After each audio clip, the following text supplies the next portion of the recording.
Hey guys, it's InjectorChris. I'm here with my friend Boomer. Today we're going to be doing some lip filler dissolving.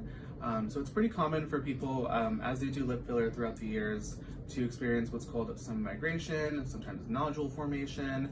Back in the day, there's a lot of previous older fillers didn't really have what's called expression technology, and fillers like Juvederm are a great example of this. They have a higher rate of migration versus newer fillers on the market now like Restylane Refine or Restylane Kiss.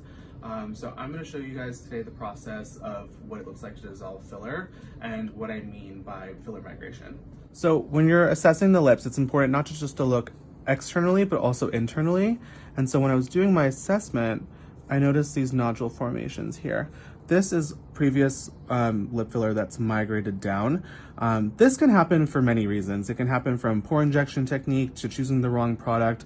Also, it can just happen over time for no particular reason. But for example, I know that Boomer has had Juvederm injected previously, like from another injector years ago, and we know that Juvederm does not have expression technology. What that means is that the gel is not able to accommodate when you're moving your mouth. And so the only thing that it can do is be pushed around in different directions by muscle movement. And that's why you get this accumulation of filler down here. So we're gonna dissolve all of this today. And then on top, he has a little bit of filler migration on here. It's kind of hard to see with his facial hair, but the filler has kind of moved above his lip, which kind of gives more of this protrusion effect where it kind of comes out more versus just having definition within the actual lip border. So focusing on dissolving both the filler that's migrated above the lip, but also below the lip. So in order to dissolve the filler, we're going to use an enzyme called hyaluronidase. The brand is Hylenex. This enzyme, what it does when it's in contact with hyaluronic acid-based fillers, it actually breaks up the filler and turns it into water. Your body then reabsorbs it. So the patients should expect the process. There's an initial sting. I do mix this with lidocaine, so that kind of helps with any sort of discomfort once the injection has already been inserted.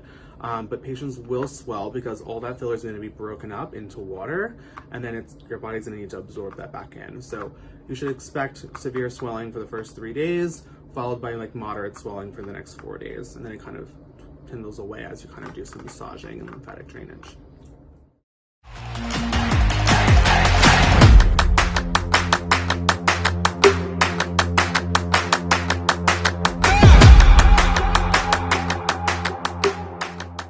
Hey everyone, so I'm back here with Boomer. We have dissolved his lips, so I want you guys to take a closer look to see what his actual lip shape is now that there's no filler in them. So you can see a lot less of that projection than we had before. You can actually see the natural texture of it. We actually can also see that he has more of an M-shaped lip, meaning that he naturally has like a gap here between the center of his lip. So we'll have to keep that in mind when we're filling that, because that usually is a more tricky lip to fill. We'll have to be very tedious about filling in this little area here and avoiding putting too much filler in the center, because that'll kind of give it more of like a beak look. So just kind of keeping it balanced. But you'll see there's no more lumps. It's all smoothed out. So we're working with a fresh canvas now.